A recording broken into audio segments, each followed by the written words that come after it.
Assalamualaikum and a very good evening. Thank you to everyone here tonight. Architects, Iman Hakim, we will be your MCs for tonight. Tonight, we have AR Mustafa Kamal from Architect Mustafa Kamal. Welcome AR Mustafa, how are you doing? Thank you for joining us tonight. Khabar semua. Good evening.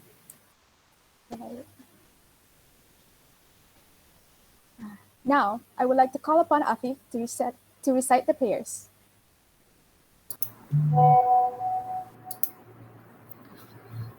الفاتحة أعوذ بالله من الشيطان الرجيم. بسم الله.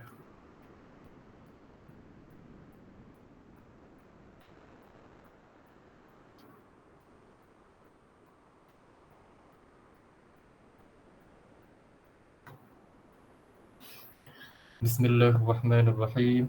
الحمد لله رب العالمين والصلاة والسلام على أشرف الأنبياء والمرسلين وعلى آله وصحبه أجمعين. اللهم اغفر لنا ذنوبنا ولإخواننا الذين سبقونا بالإيمان ولا تجعل في قلوبنا غلا للذين آمنوا ربنا إنك رؤوف رحيم. ربنا آتنا في الدنيا حسنة وفي الآخرة حسنة وقنا عذاب النار. وصلى الله على سيدنا محمد وعلى آله وصحبه وسلم والحمد لله رب العالمين.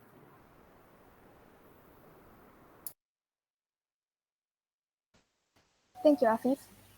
Before we start, here's a little introduction on our speaker today. After establishing his own proprietorship in 1996, he built up a new company named Architect Mustafa Kamal, also known as AMK.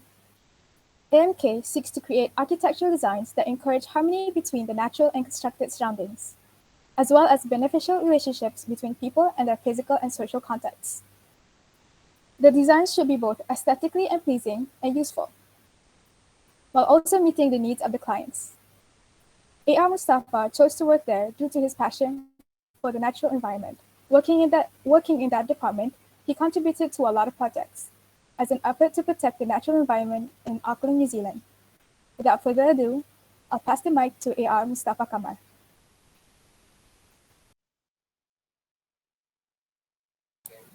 Assalamualaikum warahmatullahi wabarakatuh. Good evening, everyone. Thank you very much, EUREKA sharing session for inviting me to this session. I'll try to fulfill the needs and also the concerns about the session, so that most of you will actually gain something from what I'm actually going to share here. I would like to share my screen first.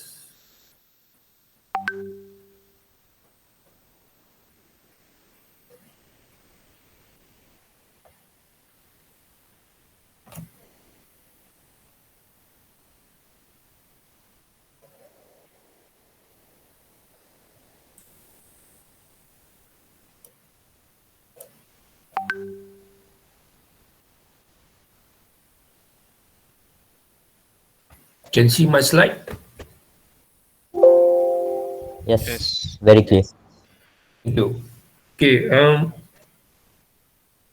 I was requested to find a project that give me inspiration and motivation. And as you all can read from my bio, actually I started my journey into architecture way before that. It was when I started my studies in Auckland University after completing my high school in Victoria Institution, KL. So the interest of architecture brings me to places that when we were kids, we only can read in books, but now we actually can go during those times. So it was actually about 5 years, the journey from 1984 to 1989. But the formative years in the intermediate year, we were taught of how to actually prepare our portfolio of drawings. So that portfolio of drawings clearly assemble what we need to know and what we need to learn in order for us to be interested to draw, because architecture is all about communications, especially through drawings, and drawings is very important as a communication tool, and we need to have an interest to draw, because without any interest we cannot explain our concepts, we cannot explain our intention, and we cannot explain why we do certain things, because architects are supposed to be able to build the building in their mind, in paper or in modeling, before even it's been properly constructed.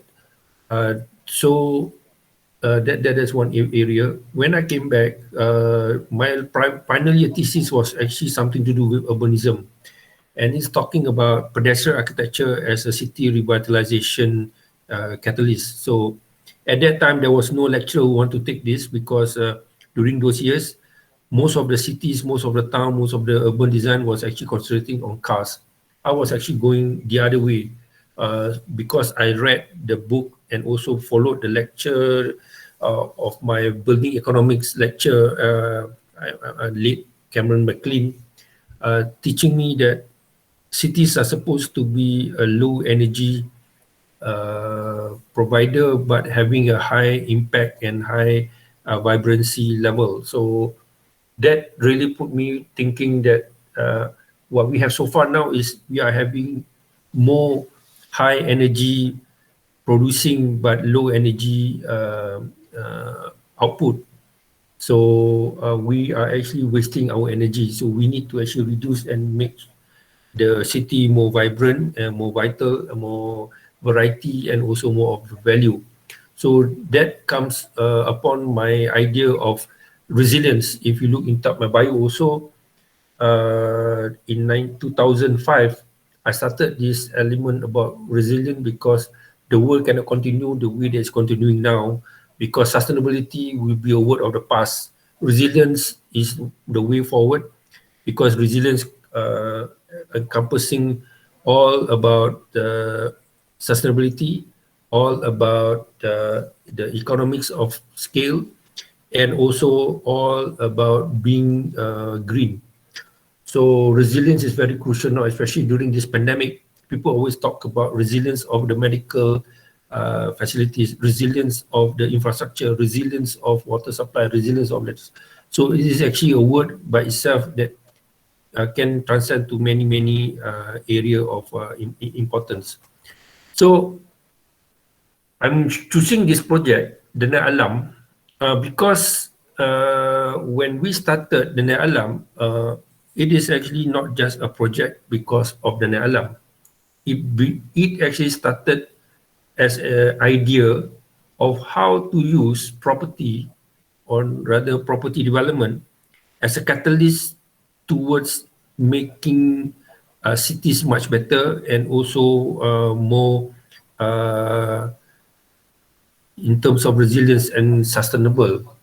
So I was called up by the then CEO of Gatri, Tan Sri Khalid, to have a look at how he can actually join or develop a linear piece of land from Bukit Jelutong in Shah Alam all the way up to Bukit Lagong in Rawang, which is about 30 kilometers, and to make it a development that is actually encompassing the values and also the vision of then Kumpulan Gatri Berhad.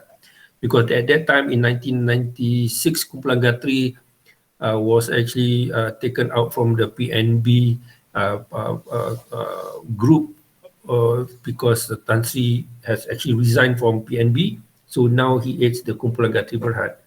So this is actually how the DENAI Alam in a model looks like. But before it becomes like this, I would like to show you what inspired the DENAI Alam. When we met over coffee, I was just listening to him what he wants, because he said that he wanted to turn Kumpulan Gatri as one of the premier property developers or property promoters in KL, as well as Malaysia and probably the world. because he has heard about Sunway, he has heard about Gamuda. At that time, also Putrajaya Holdings is starting on their property, and then you have other people like IJM. Then you have Bandaraya Properties, and probably the longest, most standing one is Petaling Garden. So when he speaks about property, he always refer to his kampung in Kuala Selangor, and he always tell about how he envisioned that a kampung can become a point of reference for us in Malaysia and probably in tropical to make it a very special, how shall I say, a way to showcase property towards the world. So when I understood the way that he thinks and looking at his piece of land, what I told to at that time was Dato' Khalid, the Bukit Subang land, which is just north of Bukit Jelutong, if whoever you all, inshallah, we should know lah. At the interchange of Bukit Subang, you have the low cost east and also the Gatri Corridor Expressway now. That piece of land has already, to the north side, has got this low-cost development of 250 acres, which was actually the low-cost portion for Bukit Jelutong, which they didn't build in Bukit Jelutong, but built over that side. And if you take from Bukit Jelutong all the way to Rawang, apparently his land is actually in a contiguous, just like a necklace, macam mutiara pada rantai. So I told Dato', I told him, do you realize that your land length is almost 26 kilometers, but you only need another 4 more kilometers to connect all those lands and make it into a link development. And looking at the overall Klang Valley at that time in 1990s, there were lots of, I think you all were just born or probably just toddler. Most of the land and also development in Klang Valley at that time was actually concentrating on expressway. Some ada Elite ke, NKVE, SKVE, Kersas, you name it. Until now, I think it's not mistaken, within Klang Valley alone, there are 43 or more than 40 numbers of expressway. So I told Dato' at that time, why don't you actually approach the government and use your road in your land as part of the outer ring road of Kuala Lumpur, because Kesas has already got its outer ring road, which is actually the southern and the eastern side. So thinking about it hard, he said, okay. And I told him that we need to do a good master plan so that what we would not want is there will be competition within their own land banks. You know, like for instance, Bukit Jelutong compete within Bukit Subang compete with Almina, because over there later I will tell you. I just want to show you this one first. And also with Lagong. So we do not want inner competition, maknanya competition within their own companies of the development. So it has to be complementary, which is actually terrible because it's a big land. It's almost about 15,000 acres. So then we agreed upon kampung as the element of the development. So having said kampung already, then we now have got to relook at what other developers have done and what Bukit Jelutong has done also. Bukit Jelutong is part of the Kumpulan Gatri property, which they have actually embarked earlier, even before Dato' was actually the CEO of Kumpulan Gatri. So he has to take whatever has been decided and what was actually done before. But looking at the Bukit Jelutong, he said something is not right and something need to be dealt with in this the whole necklace of this 30 kilometers of development. So we as architects, I inspired him to be, how shall I say, active, proactive. And what happens was he agreed to allow us become the consultant for this whole 15,000 acres. And what he said then, I will send you to US with the other consultants that, especially the marketing, to actually learn how the United States do their property. At that time in 1990s, they were just also recovering from their property downturn. So there is a lot about the new property way. And we went to California. If you can Google now, is Irvine. Irvine consists about 75,000 hectares of land, which is actually, I think, 10 times of the size of Bukit Guthrie land. So that will actually be the benchmark for us to learn. But there are some things that over there that may not be applicable to Malaysia because theirs is actually more of an American dream, but we are trying to do something which is much, much better than that. So we have to modify and look at it in a different light. So coming back to Malaysia, so kampung, if you look at kampung, what you have is, of course, you have rumah and laman. Then you have the shops, which is kedai and sekolah, masjid. In certain kampung Cina, you have got the temple, or Indian, you got the temple as well. Then the roads is there. But what excites me about kampung is there is this one informal layout which is actually always there. And I call that trail in English, but denai in Malay. So denai dia can be secara denai biru ataupun denai hijau. So denai biru mungkin sungai, and denai hijau is the pathways, that goes in between the houses. Imagine if you're in kampung, right, you want to meet your boyfriend or you want to meet your girlfriend, you will not use the road to go. You will actually use the denai to actually be conspicuous, and you can meet those your loved ones to actually or before going to school. So this is where the whole principle of kampung in denai, and actually this is what motivates and also inspired me to do this concept throughout the whole this Guthrie corridor. So in kampung, this is actually what's happening. The elements for kampung is always this informality, but there is always this lotting. So how can we do this lotting in the modern town planning in order for us to do a way forward and make it special and also beautiful? So I did some sketches, what the denai could be if it's actually by the river, what if it's actually between houses, and what if actually crossing a river or crossing a waterway that connects with the commercial and the residential area. So these are actually freehand sketches that I did to inspire the client to actually say, why don't you carry on and we move on. So this is why the decision is actually to create a storyline of a lifestyle. At that time in 1990s, there were no development that actually used a storyline. Kalau dalam bahasa Melayunya adalah reka cerita. Mana ceritanya direka untuk membantu bagaimana konsep dan juga untuk market is actually together. So the storyline is very, very crucial, and it has to be a sustainable and consistent storyline throughout the whole time that the development is going to be developed. So this is where I spoken just now. So the location, if you all know, the Bukit Jultung is right at the bottom there where Shah Alam and NKVE. Then the next one will be the Subang, and the next one will be Elmina, and Lagong is right at the north. So this is on the western side, and you can see the linkages of the highway. So this is how the master plan with and without the highway.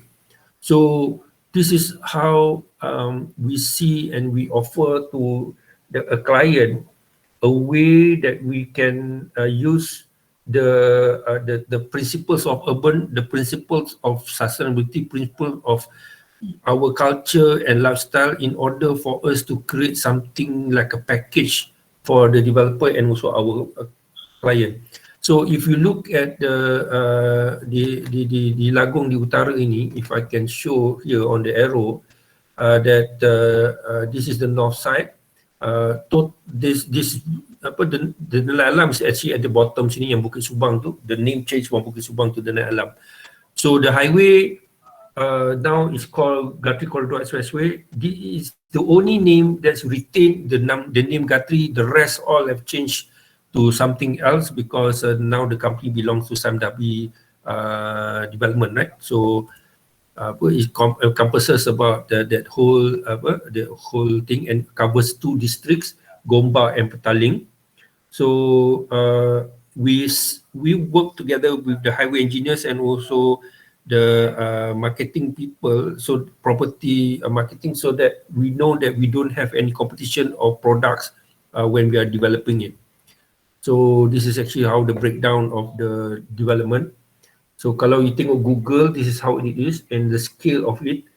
And you can see here that it is quite a sizable land, 1,000 acres, and it's almost as big as Kota Damansara. So, but Denai Alam offers a story that I spoke just now, and this is very, very interesting.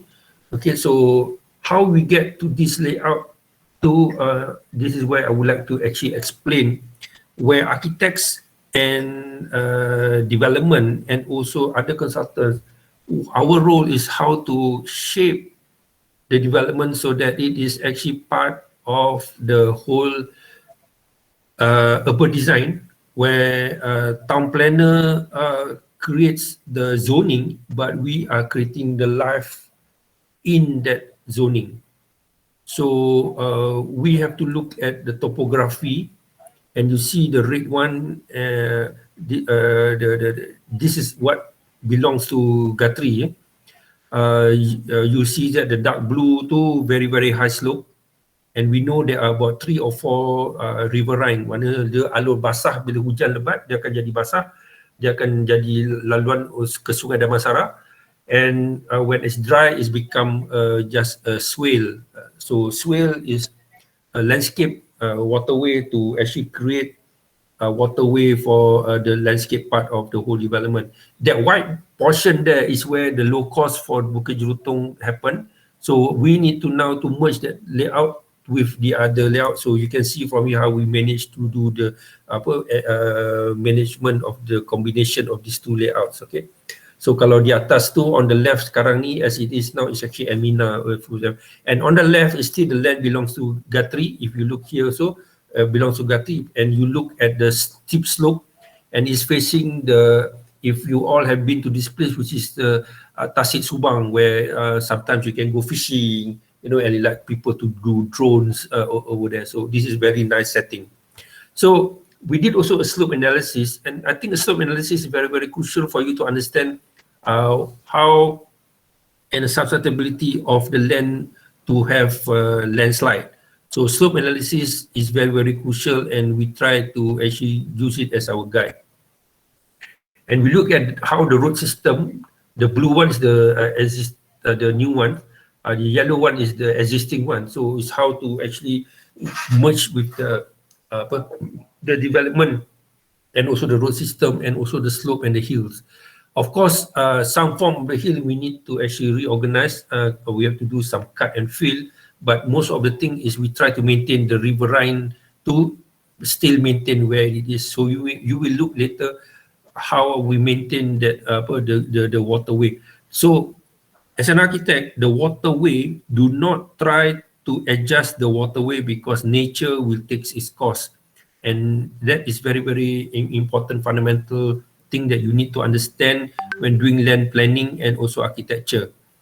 So, of course, we do bubbles first. We also included the land next door just in case for future, you know, and we need to understand how we handle the slope and how we make the road do. And what we have done is, as you come in from Bukit Jelutong or Bukit Subang interchange too, it has to come in and to connect with the north side and also the south side. So this is probably one of the most important thing that we need to do, and some form of sketches, and these are all done by freehand actually at that moment of time, and we try to see what sort of housing that we like to do. And you can see the waterway that I try to maintain, and yes, we maintain it, and we did how this inspiration of the landscape and also the mountain. If you look at the mountain at the top left hand corner too, we try to make sure that the highest point where the bungalows are is there. So these are some of the refinement that we did, various options that we try to do. And it's very interesting in the sense that whatever that we try to do, there is always this game playing to ensure that we get most units but still beautiful. So we went through with the planner, we went through with the QS, with the engineers, and we did a lot of things until we reached to the last final layout, which is almost to number 6 or number 7. So, you know, it is, thank God at that time we got a computer, we don't have to do it manual, but the best part is, this is where we as architects play a very important role at town planning, is to ensure that when we get the lots of the lot rumah tu, when you want to develop, you are able to put a house inside there, and you are able to do a sizable house and also a house which is makes sense. Okay, so we have got then we try to retract balik the sketch that I did and to pinpoint where things are, and you can see the DENAI biru tu, the tree is the original waterway that's actually on the ground and on the side. Till today pun begitu juga. So bila hujan lebat, it becomes the waterway. So we're showcasing it how we can actually do the layout in this manner, and we try to maintain a lot of the houses are actually somehow north-south orientation, and we try to create community of kampung, because in modern sense, lot like 22 or 20 or 24 or 22 or 20 by 70 ke 2060 ke, you still need to actually ensure that you are able to create communities within that, you know, and still create the form, and also having the public facility like surau, taska and tadika, and also the blue one which is the kedai, and some form of a road and also green.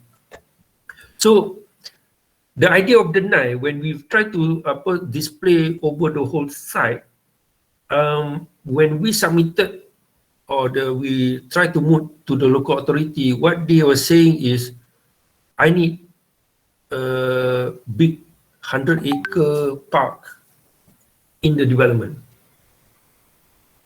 And if you understand, DENAI Alam is actually residential, right? We're not building Putrajaya, we're not building Kuala Lumpur where you need Dataran Merdeka. Nobody is going to actually congregate or be a big park in that manner, just like a rectangle 100 acre, because 10% of 1,000 is 100 acres, right? So we told the Majlis Bandaraya, I said, I will not do that. I will not do that, even though you put the condition, but I will do something else much better to make it much more livable. So we think hard, and what I found out from that DENAI, what if I were to actually connect all my DENAI and create this whole 100 acres into something linear that connects all my clusters of development. So the village environment is very, very crucial, and it will create much better traffic segregation, because I now don't need to actually have people walking parallel to the road all the time. They can actually walk perpendicular, or they can go a different way altogether, or jog in a different manner, and people can actually understand. Later I show you the layout why I see in that manner. Then we also create this integration of the ponds and also recreation areas along the green DENAI. So if you look at this poster, this is the first poster that was done in 2000. The green there represents the 10% that we do, 100 acres of the width of 30 meters that connects all houses in that whole 1,000 acre. So we presented to MBSA, we presented to Gatri, they were very happy. They say never before have anyone done a continuous green, and it's actually circumnavigate through whole development and create a 5-kilometer linear park. Inside there will be cycling track and also jogging. And it is not same level, it is actually undulating. Later I show you a video of it also. So it creates this sort of feeling, you know. And mind you, most of the timber, the rocks there are all taken from the site. They were not built, it's all taken from the site, except for the footpath where you see the terracotta tiles lah. But the rest all is actually from within the development site. So you can see how this DENAI is actually try to merge with what people's activity, the house, the elevation, the contour of the site, and somehow or other you can see that there is actually a lookout point, and I inform, and this is where we coordinate with the landscape and also the engineers that we can create something good, even though the concept of landscape, other they want a lookout point. I say, I give you a lookout point because this is where at the largest point you can see the whole Denai Alam development.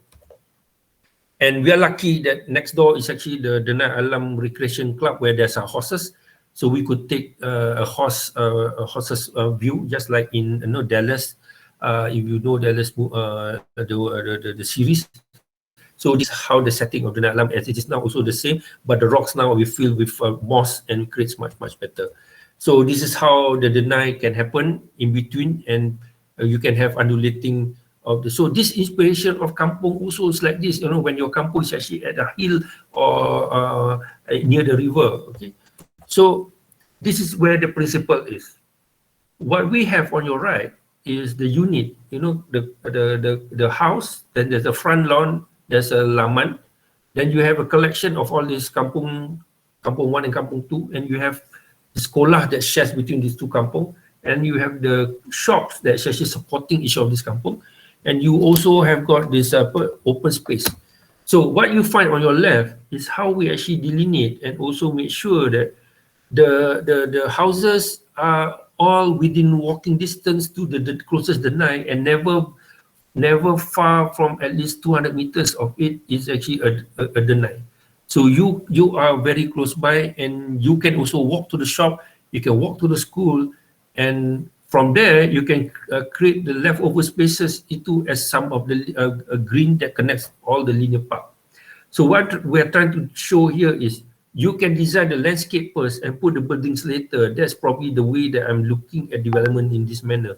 So rather than we look at the building and we design the landscape later, I look at the landscape first, then we design the building later. Because the thing is, I would like to envision that this is actually living in the kampung that's actually taken from the principles of kampung layout and make it into a modern urban setting. So this is actually the concept that I already explained to you. And you look down there at the last line too, we are actually incorporating the eco-friendly masma drainage where the swale. So when it's raining, you have the drain there. Water can actually dissipate to the bottom and without having to use concrete line drain, which is now being promoted better so that it reduces the strain on the concrete line drain in most of the rivers, because the water now is being slowed down before it gets to the river, so that you don't have any flash flood or intermittent sudden flood in your area. And Denai Alam, alhamdulillah, doesn't happen there, but Bujurutong always happen there because they use a lot of concrete line drain.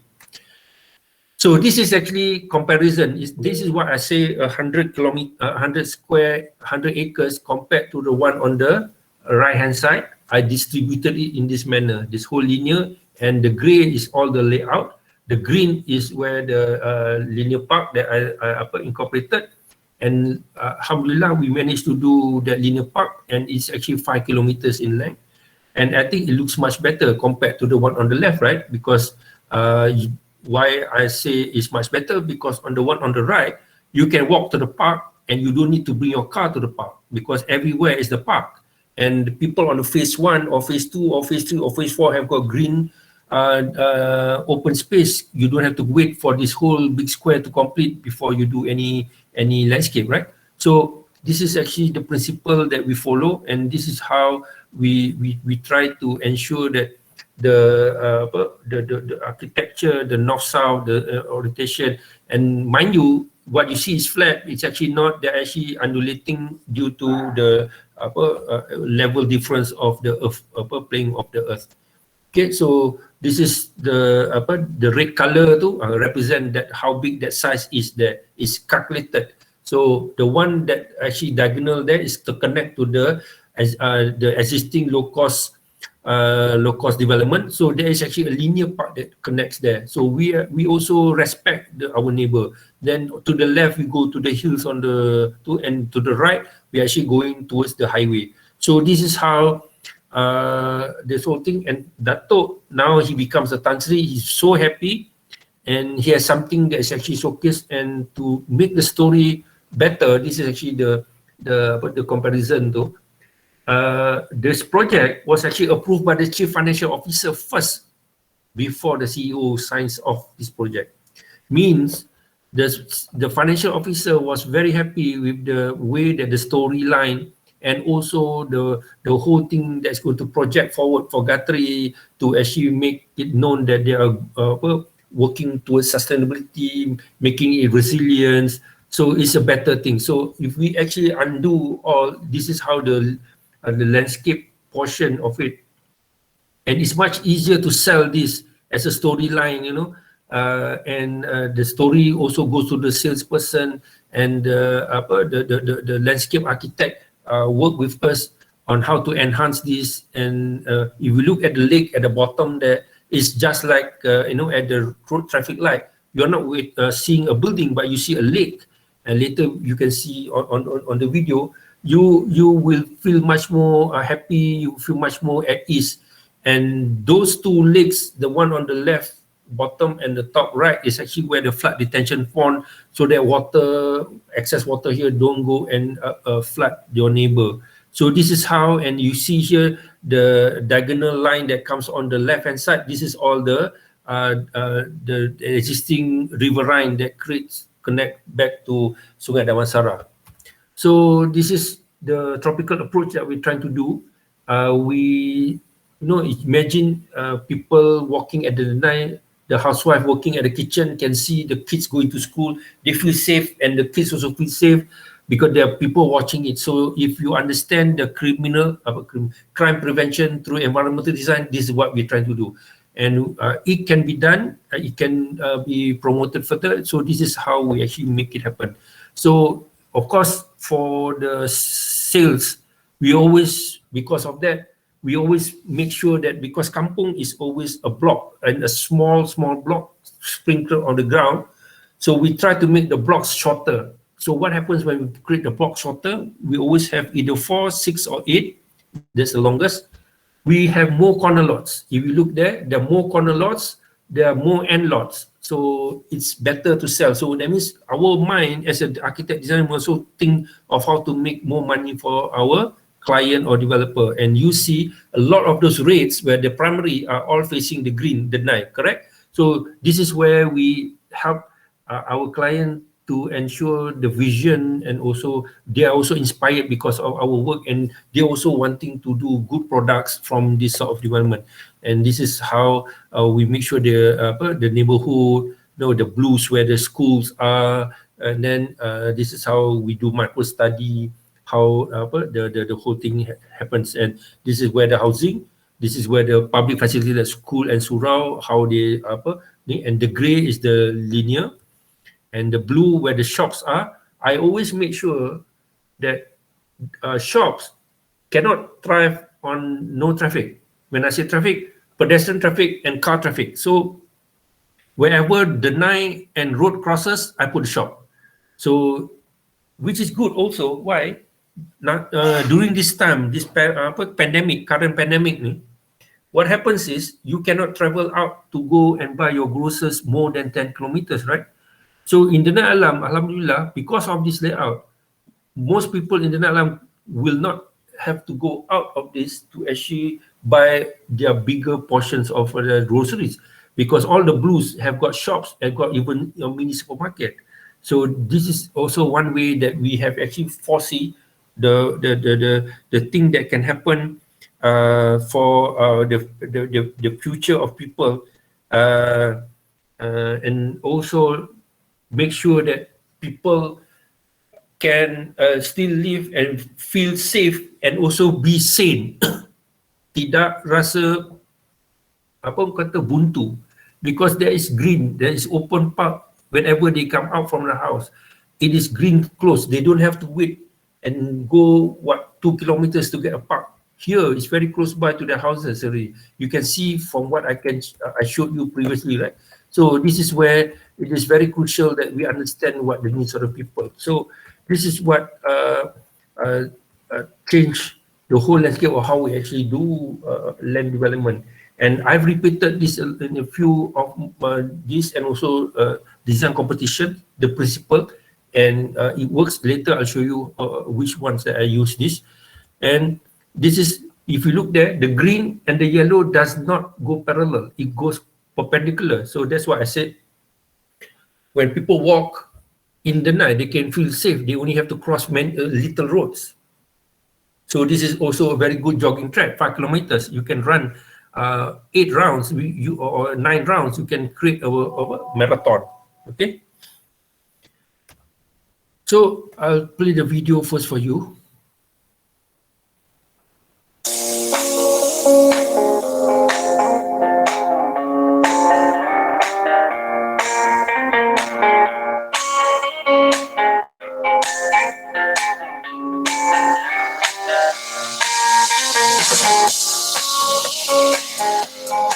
This is existing, yeah?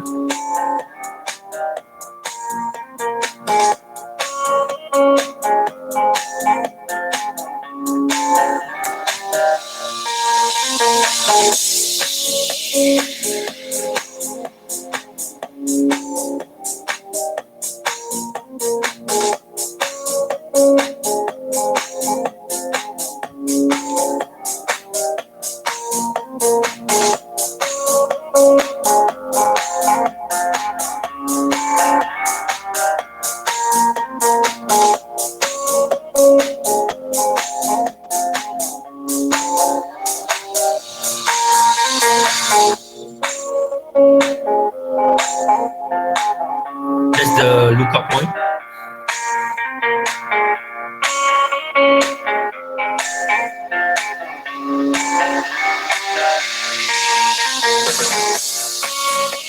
There's a lake that faces the junction.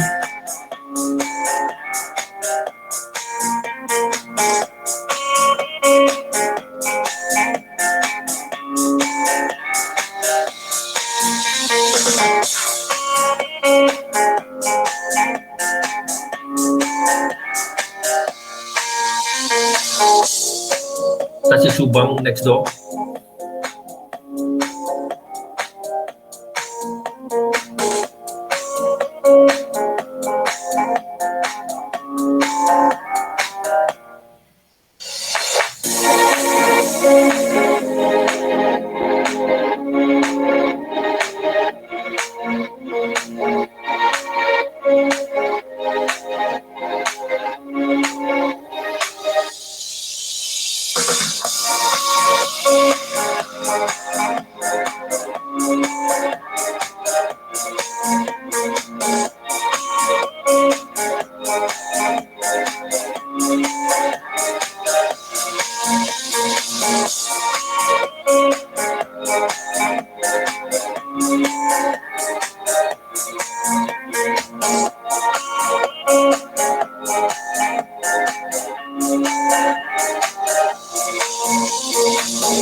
Common playground and park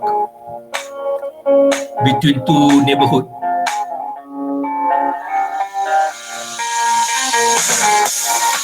You can see the swale go in between laluan biru.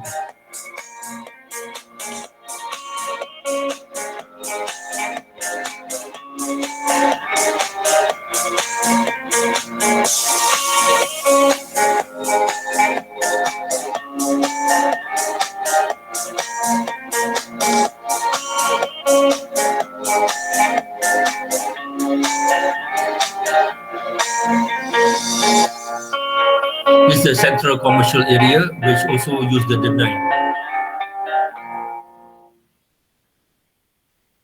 So as a result of that, we entered a competition using this word kampung, and we won the Malaysian Institute of Planners Most Innovative Township, and we beat Putrajaya, we beat Sunway, we beat Gamuda, Kota Kemuning, we beat most of the developers at that time. So it really changed the whole thing, and because of that, all these developers now have started to look at where we learn all the sort of things to actually create this new, how should I say, method of design and approach of doing this township. So that alone, you know, because of that, Guthrie now has received visitors to actually showcase what they have done and how they do it. So for the conclusion, there's so many things I'd like to conclude here. It's not so simple. There's about a few more slides over there. We are actually working under the Sustainable Development Goals. And most of the Sustainable Development Goals we are following is actually SDG 11. But in my opinion, it's not just SDG 11, which is sustainable and cities and also communities. We look at this element about how partnerships to reach the goal, because we use the consultants to understand that it is very important that collaboration is very, very crucial towards this whole way of development.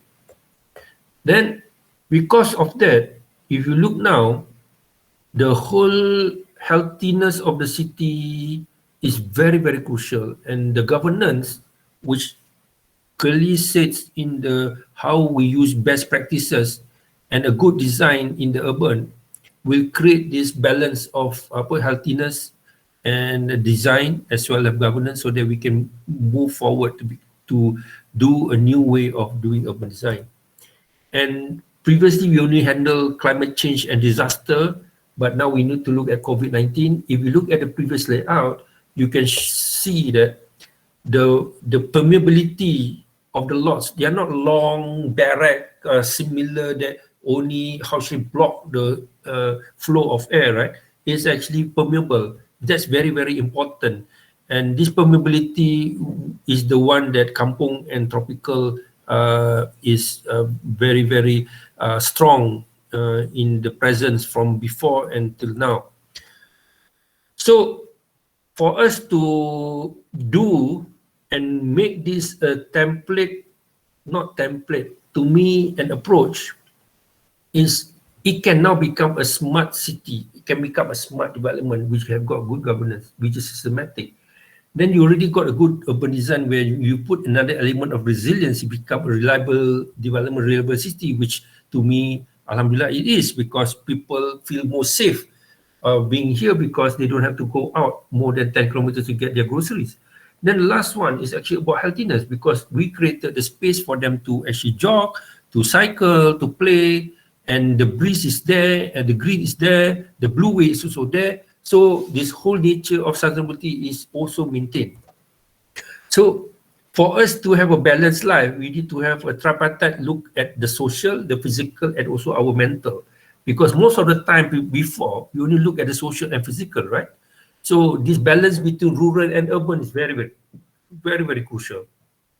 Because this area just come out from these boundaries is already the kampung area already. So you need to actually ensure that this balance of social, physical, and mental is maintained. So future of this, from here, we can now develop the green city, then we can design a net zero building and also a net zero city.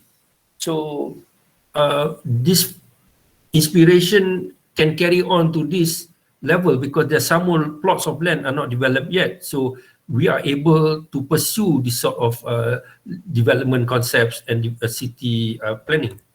So as I said just now, as a result of our pandemic, the green way there and the blue way creates these urban ecological nodes as well as healing corridors, so that the breeze can flow and make sure that people breathing nice fresh air every time in the morning, and also nice sunset wherever they walk to see in the green, which is the DENAI that circumnavigate the whole development, right? And this is in diagrammatic, you can see the blue ways and the green ways there. So most important is you need to balance this health, wealth, and sustainability to create this quality of life. And this whole DENAI Alam really exemplify that. And this is what is very, very crucial, that we as architects, when we come out from the university, you are actually labeled already as green architect. So there is no point for you to actually say that your development is green, because the moment you step out of the university, you are already a factory settled green architect. You are not another architect. You are already green. It's how you do your design to make it green architecture. Okay, your design methodology will be different, your approach will be different, but you already are factory setted green. You cannot say that my design is green. No, the moment you get out, you already must be a green architect. So this is what we need to change. It's not that you have got to train outside of the school to become green. No, no, no. When you are in the school already, you are supposed to already being taught the principles that it is actually a green architect already. So the protocol of design is always, we must make sure that our land is productive, our land is developable and also sustainable. This is where the balance of all these sort of things that we create this good urban design. And once you go to this urban design, those are the other circles that you saw just now, will make this whole development a design excellence. So this is what I was talking about. The sustainable design will create sustainable architecture, and people are now looking at the design more than anything else at any given time now, because design sells. Okay, so the principles of resilience, as I said just now, is you must learn how to plan, how to provide and protect, and another way is you need to achieve towards that vibrancy, vitality, value, variety of that city or that land development you are trying to create. So these the steps I was trying to say. And to probably almost the end now, what I'm trying to show here is last year in March, I wrote a poem to reflect how we as architects needs to think and move forward. And that inspiration, one of many projects I chose. I could have chosen another project also will come to this same conclusion, but I chose that land planning because land planning culminates both architecture design and also town planning and also our skills to use environmental design in order for us to be good. So if you read this properly, let me read this for you so that you can understand why it is so important for us to reflect back 2020. And now if we are going to go to our new reality, we must make sure that we understand this sort of our promises to the world. Okay, so if I may, I'll read this. The title is actually, in my opinion, so people think that the year 2020 is the year of perfection, but it's now a different route. The year 2020 is humanity reset button to think for a better system to govern our lives, to work and collaborate for a better living, to rethink the way we need to work, to throw away unsustainable methodologies, to accept new collaborators and new game changers big time. To include the younger generation, people like you, in our decision making in total, not a mere rhetorical. To use the thinking way out of the box, which is business unusual. To accept the thinking system of our subordinates more as a realistic one. To put aside wholly top-down thinking, to respect the bottoms-up thinking rationally and pragmatically. This is most important here. To listen to the ecosystems more than the economic systems. To allow specialists to rule yourself. To put aside generalists for a fear of a recurrence. To live simplicity. To love life as priceless, to transcend open protocol system as a living document of life, to listen to your aspirations more than your fears. To be a human is most important. So you must understand that even though you're an architect, to be a human, the most important, then whatever above lines until the first line there, you are able to do it if you read line by line of this. I also always read this to remember myself, because this pandemic really taught us to actually make sure that we are actually resetting all whatever we are doing, and we look at how we work and how we actually live. So with that, I thank you, and I hope it helps with your study, and I will accept questions from the floor. I will stop sharing. All right, thank you for that interesting sharing, AR Mustafa. So I think we still have some time now, and if possible, we would like to have a short Q&A session with AR Mustafa. So if anyone want to ask any question, feel free to open up your mic and ask, or you can just type it in the chat box. Boleh tengok muka masing-masing tak? Semua gambar screenshot je ni. Tak syok. Pasang kamera boleh? Yes, if possible, you can open up your camera also. Yeah. So So I I hope... guess... Oh, yes. I think there's a question in the chat box, AR Mustafa. Okay, So I'm going to read it out. Assalam AR Mustafa. Based on DENAI Alam, it is a residential project that is being applied with the DENAI concept of kampung. In your opinion, is it possible to apply something like kampung concept or system to the existing building bustling city like KL or Klang? I tell you, it can be done. In fact, I have another. I can continue my presentation after this question and answer also to reflect how this concept can be used in the next two. Would you like me to do that? Yes, we would like to. Yeah, it would be highly appreciated. Okay. Ada any other soalan dulu sebelum I go to the shall I say the continuation of this presentation? Anyone? Kalau tak ada, I continue with some more slides to show you how it actually helps with some of my other project and also competition, so that you can understand how it can be used also. Okay, I think there's no other question. Maybe you can proceed with your further explanation on that. Thank you. Thank you. Sebentar ya.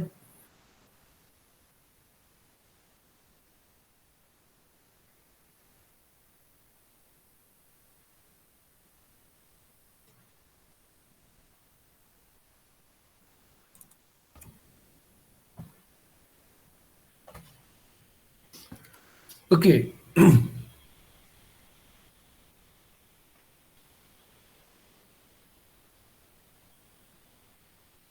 You can see the slide now, right?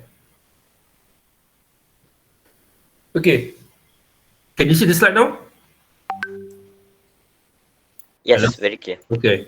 No, now what we learn from the DENAI Alam is very useful for us to move forward, because this has become a thesis in our office. And through just now, there one question for us whether you can use in KL. In 2020, when KL was going towards their 2040 plan, we actually used this principle to actually inform the BKL that KL now have got to actually do some form of urban design renaissance in order to create that. Remember the one that I showed to you, the permeability and also this healing, kan? This one here. Because we found that KL is so stuck. There's no free flow of air. It's so hot. So we must ensure that the blocks, the city blocks, are actually now having some form of this healing corridor. Okay, so we already put it, and I think for KL, we sent in about 241 bantahan, and we also send the same form of this healing corridors and urban ecological nodes when MBSA did their Shah Alam local plan, and we submitted something like 80 bantahan to actually move forward with Shah Alam becoming better than what it is now. So now, this DENAI Alam now has actually made us to understand when we submitted our proposal for this new capital city for Indonesia. So we learned that what we have here could be the icon for them. And if you, I can show you here, because these are all the panels that we are supposed to do, you know, a 1 month design competition to do. Remember, I said to you all just now was 12,000, 15,000 acres, right? Acres, okay? If you divide it by acres, it is only 5,000 hectares. But this is to design 180,000 hectares of land for the new capital city of Indonesia. So what we did was, we try to incorporate what we learned about DENAI Alam into this, so that the city, the new capital city, is part of a big kampong, and where the blue ways and the green ways now is together with the city structure but not separated. So that's why you can see a lot of this the blue horseshoe lake type surrounding the development. So wherever the rain, you are collecting water at every level, because from the left to the right, the left is very high elevation, the right is lowest to the sea. The one on the panel number right is actually where the main like in Putrajaya is the boulevard. This is actually where the government area is, which is actually right at the bottom left hand if you see on the first panel. And this is how we use the DENAI to make sure that each cluster of this have got 1, 2, 3, 4, 5, 6, 7, because in Indonesia, 7 is their principle of the livelihood, and also the design principle. So we make sure that all this waterway is just like aqueduct. If you know aqueduct, water comes from high level to low level. So you're slowing down the water, but the development is forever with water. So the place will become cooler, and each node there is this kampong, will have the waterway and the greenway closer to each other. Okay, so this is how we analyze the whole thing. And they have got a population for about 2 million people here, and how the development is being relegated, and we have a lot of this land use. So we also use this for Bandar One Malaysia, also in the commercial area in the old Sungai Besi Airport. The same principle in an urban setting. So we play with this this concept of DENAI, and we were one of the top 10 that move up from 250 submission. We were one of the top 10 architect planners to actually design for this Bandar Malaysia principle concept. So this is how the principle of the DENAI and kampung that we try to move. See, you see this one, the green or the lingkaran hijau tu. So this is how we use the design schematic, and we move towards the planning. This is in isometric to show how the linear park works from one end to the other end. And now in its planning 3D volume drawing, so you can see here how the linear parks is actually there. The building is sprinkled on this green park. We design the park first, then only we put the building. So we know where's the main principle. The center here is actually the main commercial and business area. On the right is actually the convention centers, and on the left is all the residential area, which is closest to the train, fast train track or places. And this is also, there's a connection to TRX on your right hand side. So the blue is where the connection of the station to go, and you can see that the blue way and the green way is also there. So these are some of the sketches, how we actually merge it into the commercial development, and we put in the recycling technology, the smart transportation everywhere, and we also have got this sort of building where there is they call it the bridge over development, and all the vertical green all can make and happen, because from this development, this is where we make sure that the central oval is actually the main park and also the main square. Normally people do square. I said no, we need to do an oval because the principle is this, and also because of Bunga Raya. You know, the petals of Bunga Raya, and there are Bunga Raya here at the bottom left hand, 1, 2, 3, 4, 5. So this is how the principle of the design works together. So the flora and fauna of the city is also part of the whole design concept. And this is how we try to actually understand and also justify our design. And these are some of the future of how we can use the kampung, and also make sure the vertical kampung exists. Okay, and these are some of the area sketches of you to actually show to people how the linear parks and the vertical green can happen. And of course, right now with the pandemic, we can still have this because I created this permeable city, the green way, which is actually through the buildings are actually what we want. And a lot of these are not seeing each one of them with the view blocked. Okay, so these are all the justification and what can be seen and how it's connected to the TRX on the right hand side. So this is itulah. So currently, if you look at the DENAI, it's something like this. Okay, but these are about 4 years picture already, but the trees are more mature than this. These are much better lake photograph because just now the lake was filled with keladi bunting. But this is what I was trying to say, that the 10% open space can create these sort of spaces much better, and this is the beginnings of a lake garden in the Net Alam as compared in Kuala Lumpur. So I think this is probably the to show to you all that it can be done. And what we try to promote here is we doing this, that one thesis of a design moves forward with a future way of looking at urban design, residential design, commercial design. And now I think where we need to understand is the world is going towards healthy design. So I think you all from UiTM must inculcate the principles of healthiness in your design, because you cannot design the way that you design now. You have to think about healthiness. And I think this is one way of moving forward from here, so that we become the guiding light for humans to actually continue and live better in this world, which we only have one world. Mustafa, that's speaking. Thank you.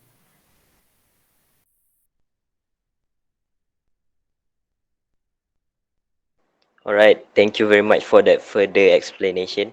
So before we end, do we have any other question?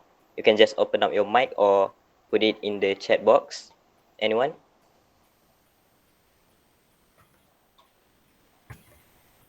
Jangan segan-segan, bahasa Melayu pun dia tanya dengan saya, okay? Tapi saya disuruh bagi bahasa Inggeris sebab so that you all can learn how to use your words. Ni tahun berapa ni, if I may ask? I think it's ranging from BSc and master. So because we open this talk to the public, so everyone can enter and hear the talk. Okay. Assalamualaikum. Salam. Yep. My name is Aima Fahmi. So I would like to ask a question. Thank you for a very insightful presentation about implementing Kampung and DENAI actually into the development of green residential projects. I think it is a very crucial point that we use our Kampung or traditional style into our new urban design or the way forward. But as we can see in other countries, they have different densities of design in terms of the plot area of or the plot ratio of the place. I'm asking for your opinion. What if in Malaysia we imply something like design of super blocks from Barcelona, whereby the buildings are multi-stories. The above buildings are residentials, and then the ground levels are actually commercial units and also essentials. But then it is very dense, and it is actually more walkable, whereby people can just go to from their houses on the top area. I think in Malaysia we don't have that kind of development like in Paris, like those blocks.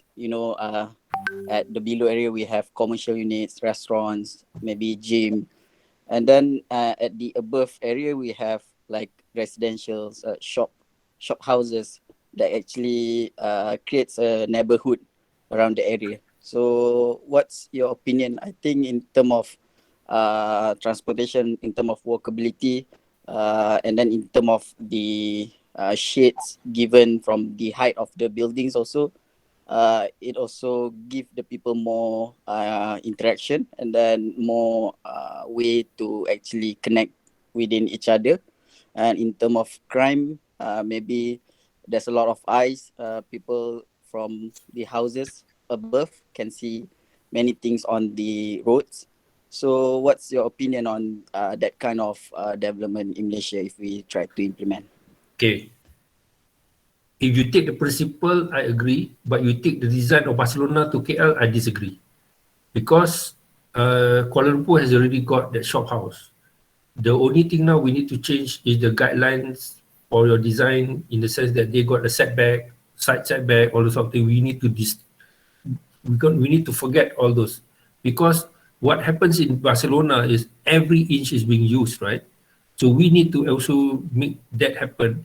But now the super block, you must have some openings in that, if there is a diagonal edge or front edge, so that, as what I said earlier, you must have permeability. Permeability, that air flows in between. You have to understand that tropical temperature and temperate climate temperature in Barcelona is very, very different. Their temperature, the highest is probably 20. In their summer, only they reach 40. But why they are actually complaining at summer is about 40, because they don't have the air from the courtyard to release out to the whole city. There's no opening that release out. So we need to have permeability, say one side or two sides, to actually have a clear flow of air. So what Barcelona has is actually streets around the major blocks. You have a central courtyard. Okay, you have to understand, we have also in Malaysia a central courtyard. Your shop house last time is also a central courtyard, but it has a one side which is open to the sky or open to the side street. So you have cross ventilation. Have you been to the longest shop lot in Malacca, which is about 200 feet long from front to the back? They got 3 courtyards inside there. And this courtyard, if you stay in that courtyard, the breeze flows from the front to the back. And I agree also, the ground floor needs to be of the commercial, the top is actually residential. But in order to do that, we need to densify to the edge, means to the whole boundary must be built up. Then only it makes sense. No, you can go as high as 5 stories, 8 stories. Paris is about 5 stories. All are using up the edge. We know. We have the lot. We set back 20 feet, set back 40 feet, set back 10 feet. Why are you going to do that? Nothing. 50% of land being used or wasted because of setbacks. For what? So might as well you use right to the boundary, create this penetrable wall that cuts into the courtyard through to the back, so you have cross ventilation. The most important thing now, in order for us to go through this pandemic, is all developments must have cross ventilated courtyards. It cannot be a central courtyard blocked by 4 sides. It has to be open at least on one side, but better on 2 sides, so that wind can go. Cross ventilation is the way to fight this pandemic. Another one is sun. You must have daylight penetration to the area and also to the building. So that means your wall to the floor ratio must be very low in order to have that sunlight to come into the building. Anything more than that, you will not get daylight. You will get very dark building, sick building. So I hope that answers your question. The principle, yes, but the absolute copy for Barcelona to bring to KL, I disagree, because our city is inorganic. Barcelona is ours is organic. Theirs is inorganic. They actually created those blocks. They can do it because they are temperate climate. We are not. We are actually tropical, and temperatures of us, we got high humidity throughout the whole year. Yeah, I agree. Totally agree. Thank you for the insightful comments. Okay, welcome. All right. Sorry, but I think I want to maybe elaborate on that question from Aiman. So with that explanation from you, Mustafa, would you say that the DENAI inspiration will be best work in the tropical environment, and let's say we put it in other places that is not in tropical statement, so it will not work? Actually, the design works in any temperature, because what it trying to say that the DENAI too is actually a trail. So if you have the walking trail, just like what Aiman was saying just now, we try to promote in KL, the ground floor is permeable so that people can go through the building at the ground floor. Shops are inside there, and so even temporary climates also are doing that. If you look in Sydney, that's what the program they do. All the ground floor is actually permeable. They can go from one street to the other street without having to go around the block. They go through the street. If you go to Sydney, it's like that. So temperate climate also can work. But the thing that I would like is our kampung really have shown that that's how they do it. So they already thought of it even before Sydney has think about it. Our kampung has already known that we have to have the ground floor clear so that there's breeze. You know, when you walk underneath and also when you go on your house at the top, when the breeze comes in through the slits of your timber flooring, kan sejuk, very cooling kan. So that's how I was saying about permeability and also coolness and the elegance of the healing corridor. You know, if you have the whole 1,000 acre, the whole 240 square kilometers with permeable, it is going to be a very breezy city. The temperature, like for instance in the heat island, will be reduced because of that. Have you been to KL City? You go to Bukit Bintang, in order for you to go to the back of Lot 10, you got to go around Lot 10, come back to the other side, then you can go. What you need to do is to go through the ground floor so that the building is permeable. So on the outside, you see it looks simple, but in a temperature differential diagram, it is very, how shall I say, loaded now, very hot. So the breeze is not moving. So once the breeze is not moving, that's where you get certain parts high temperature, certain parts low temperature. So we need to actually make the whole city of KL very breezy. We have that. And furthermore, Bukit Bintang is on the bukit, but we don't have the breeze there.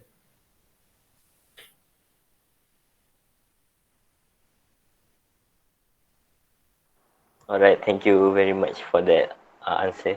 So do we have any other question that you guys are curious about?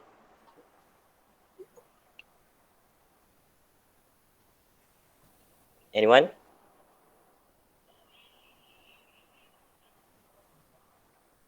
Okay, since there's no one, I think I give one question from me.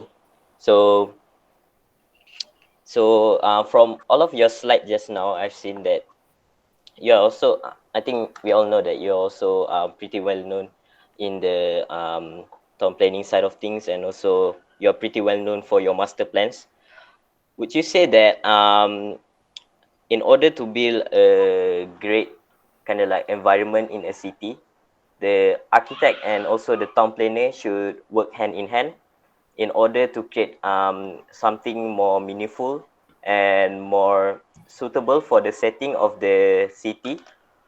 How would you promote that an architect to propose something like master plan, something that you did? Because we are also an architect, so we are well known for only building buildings, you know, only constructing a building, and all of that things for the master plan is usually handed down to the town planner. How do you think that we as an architecture student, future architects, can help to promote our design and our skills in passive design strategy to the town planning side of things? Okay. If you go down to the scale of the lot that you are supposed to design, right? Now you need to understand whether your building need to stand as a building or a collection of building. Or the building has got various levels that can promote the principle that I said just now, that the good urban design, good governance of design, and also the being healthy. So normally, you know, when you are given a site, I'm sure the first thing that you will do is mark out all your setbacks. Betul tak? Then from there, you start designing from the setback inward. That's the first thing that you will do. But I would like to do is the different way. The setback is supposed to be as a guide. You can go lesser than the setback, which is inside, or you can go on the setback. But don't consciously design following the setback. Let your idea flow what you want it to flow within the frame of that. That's why just now I was saying, we have to do away with all the setback mentality. Because if you look at most of the cities like Paris, Vancouver, or even Venice for that matter, the building which is more compact together creates less energy in a city. When the city uses less energy, it is actually much more comfortable to stay, much more livable also. So I think the young now, if the way forward is one, to create a new paradigm shift of becoming a town planning scenery, that setbacks is a, how shall I say, would not be the way to do a design. It could be you design within the total lot. Then you create pockets in your design in order to make that sort of livability of your building. So you create a town planning in your building. If you know, in overseas, when they use the word planner, the planner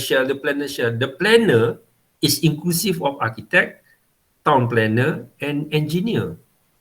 Because all these three professions are planning for the land development. Only in Malaysia, they divide it.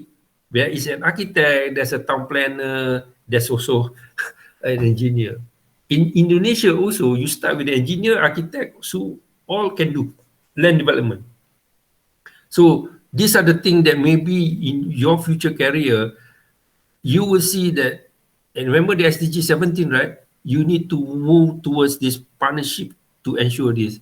Of course, right now, town planner is always have their own way, and architects want to actually make it a better living condition because town planner is so handling the zoning, and they want to maintain the principle of setbacks. Whereas setbacks, if you don't properly use that setback, it becomes much more problematic.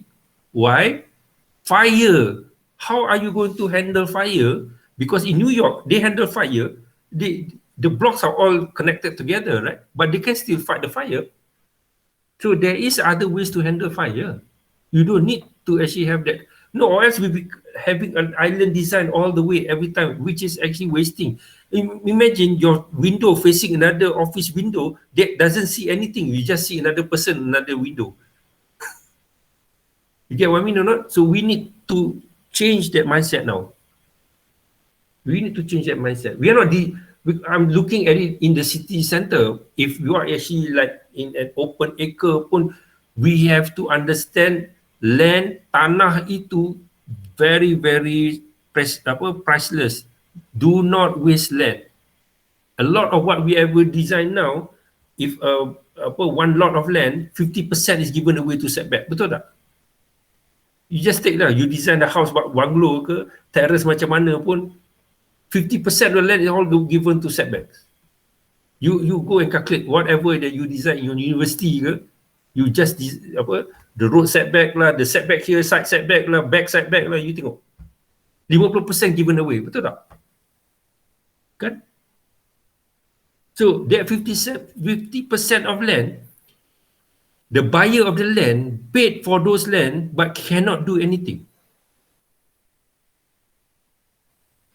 So we must do creative design and planning and so that's why now I'm trying to promote even that PSKL dan juga Shah Alam tu pun I call it performance based setback.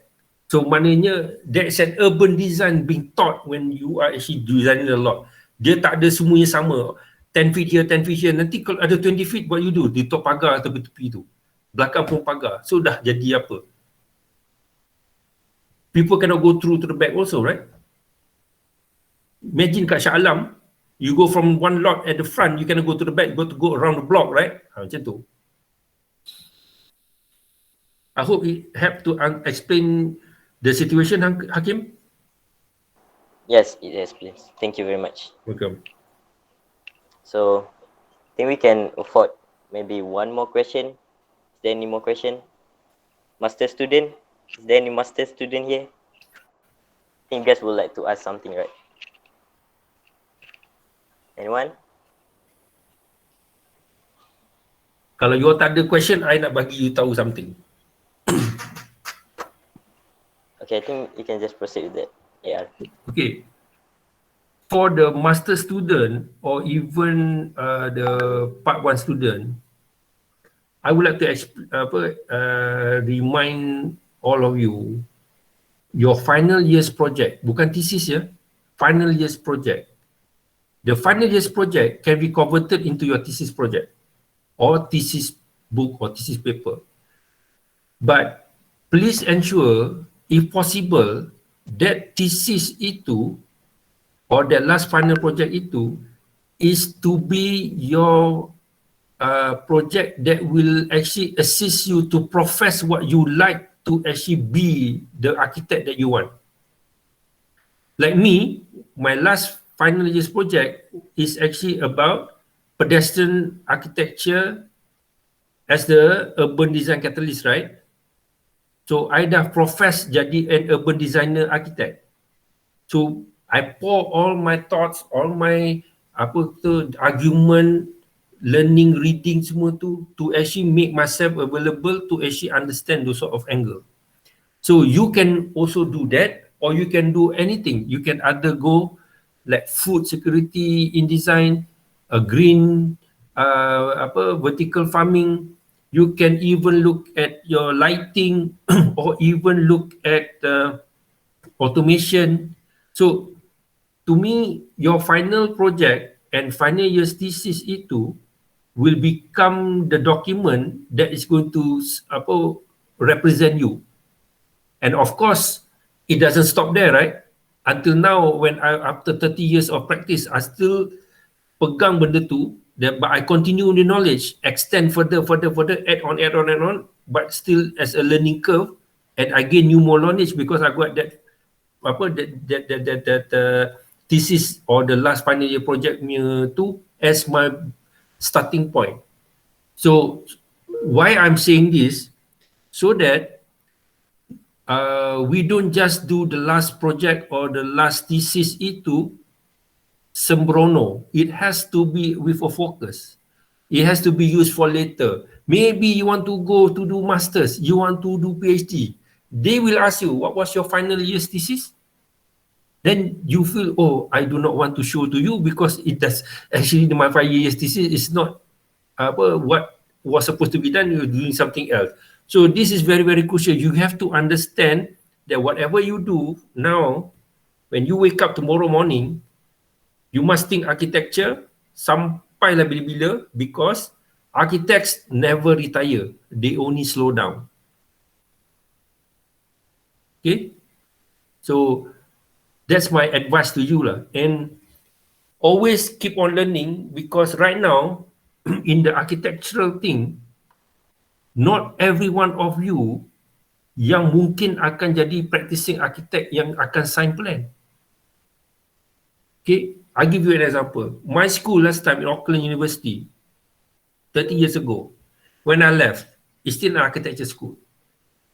But 10 years after I left, what has happened is that faculty now has merged with the Faculty of Fine Arts, Faculty of Film, Faculty of Dancing, Faculty of Music, and Faculty of Computer to make it a creative design faculty. So architecture is part of a creative design faculty. Dancing is part of creative design faculty. Apa lagi? So all those, and because they understand the role of computers like BIM, presentation, doing movies, doing digital thing, has actually become one of the most forefront in order to promote somebody else's punya kerja. So there may be someone here or many of you here who may not want to become an architect that design building to submit plans, all those sort of things, but they want to do what? They want to do video for the thing, to promote, to do books, to become a writer, to become a critic. So be it. Because some of you may know more about writing, may know more about film directing, may know more about doing documentary, may know more about doing newscasting. We need these people also. Not every one of you must be an architect that build buildings. Right now, berapa bangunan nak buat? I'm not discouraging you all, but architecture has taught me that I can do any other things because the training is given me to be a wholesome thinking person, a risk-making person, can understand what are the risks because I've done the SWOTs, the SWOT analysis, and I also can do programming. If order for me to reach there, what need to be done? Backtrack balik, berapa hari, berapa jam, berapa minit, berapa saat kena buat supaya you tak perlu tidur malam lah, you know. So these are the things that we also need these people. If everyone will do buildings, who's going to write about the building? Do the newspaper for the building? Do the brochure for this building? Most of the advertisers cannot do your architecture brochure because all of them are actually doing brochure for commercial reason, bukannya untuk architectural. Kenapa design bagus? Why Riba Architects Magazine? Because there is an architect in that writing punya committee. It's written by architect, no? Okay, so you have to be wholesome. So then after you reach a certain time, you may want to choose your specialization, and it's very crucial. The age of specialization is now. Some of you kata, I don't want to see client, but I want to do your drawing for your building because I am a being expert. I'll do macam-macam lah. You nak buat grasshopper ke, you nak buat apa, segala macam-macam insect punya nama, grasshopper lah, elephant lah, apa lah, balas semua tu kan BIM kan, semua nama-nama insect kan, dia tahu semua program-program tu. So there are people who wants to be at the back, some people want to be front, somebody want to be in middle. So we must have all those kind of people in the field of architecture.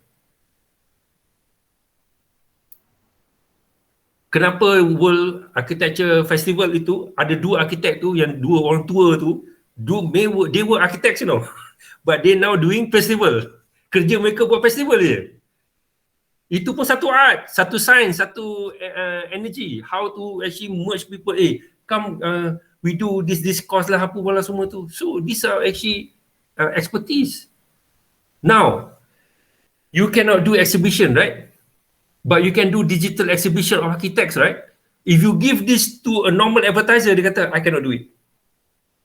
But if we give to the architecture students or architecture people or architects yang tahu macam mana nak guna kamera, digital camera, macam mana nak create space, nak create the flow, we are the people, right? Betul tak?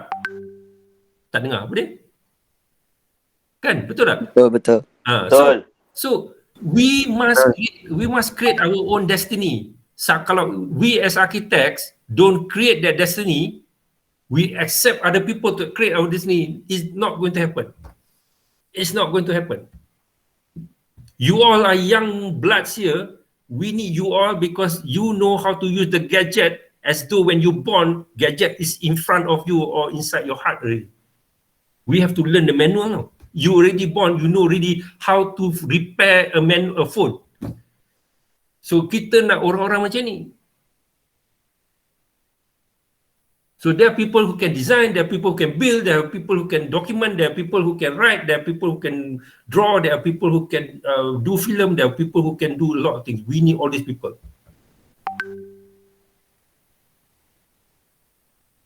And we also need people jadi actor juga lah kan, ada arkitek jadi actor kan.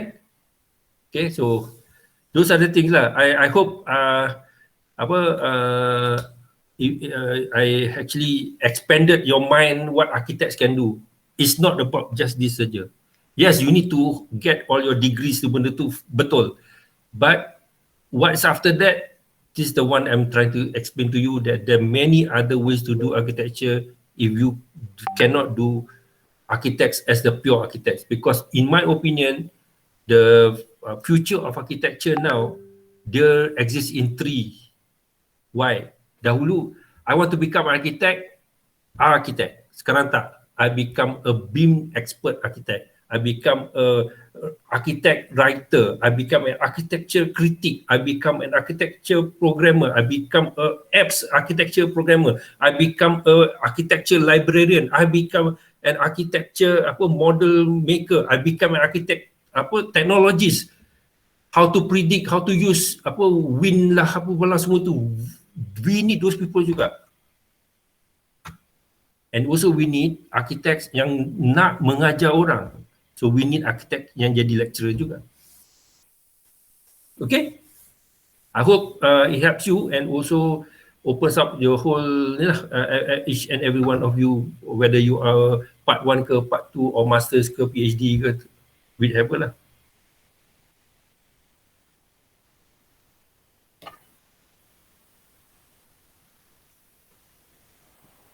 All right. Thank you very much, AR Mustafa. I think that last bit is very motivating and open up all of our minds. It brings a new perspective to us on what is as maybe as nowadays as an architecture students, but maybe a future architects, or maybe we will have a different career in the future. But what that taught us is actually as an architecture student, we are kind of like jack of all trades. That we learn a lot of things that will be useful in the future. So it's actually not a waste of skill. Satu lagi, arkitek yang jadi lawyer pun kita perlu ya, yang boleh pertahan orang dalam building contract semua tu, itu pun kita perlu juga. Okay, thank you. Yes, that's very true. So on behalf of our organizer, EUREKA ARCHITALK team, I would like to give our full gratitude to AR Mustafa Kamal for that lovely and insightful presentation just now. We very appreciate your effort for joining us today, and it's truly a blessing. So before we leave, we would like to have a photo session now. So if possible, I would like everyone to open up your cam and we will take a short photo.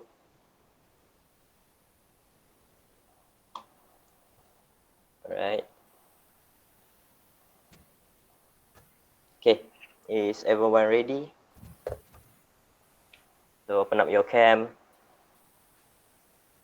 Okay, smile. 1, 2, 3. Okay. All right. Okay. Thank you very much. So once again, thank you AR Mustafa Kamal. Pleasure. Terima kasih banyak-banyak yang jemput saya. Jangan serit-serit dengar saya bercakap lah. Kadang-kadang takut juga. Very interesting topic actually. We might invite you maybe in our future events. So thank you very much. Also, thank you to all of the participants for joining tonight. I would also like to remind you guys that we will be having our fourth Architalk session tomorrow with Mr. Kevin Maklo. So make sure to tune in and join us tomorrow. So before we end the session, I would like to actually promote our website where we can actually experience ourselves the works of students for this past semester, which I will put it in the chat box. Nanti ada dapat tak video ni? Oh yes, the VOD will be uploaded on YouTube, and also if you want the recording, you can just ask me. Alright, please ya. Nanti pas pada siapa tu your organizer tadi, siapa nama dia. So I put the link of the website. You can just look at all of the student works inside of Flatlit. So it is very well organized. So make sure to check that out. And also we have our official merch. So if you want to buy it, anyone from the participant want to buy the merch, you can buy it there. I included the form. So with that said, thank you everyone for joining this session. You guys are very appreciated tonight, and I would like to see you guys tomorrow soon. So this session shall be dismissed. Thank you everyone. Okay, Assalamualaikum semua. Take care and all the best to you all. Yeah, stay safe, be safe. Okay, Assalamualaikum semua. Bye. Good night. Salam, insyaAllah. Thank you, Mustafa. Assalamualaikum. Thank you. Thank you. Alright, thank you. Thank you.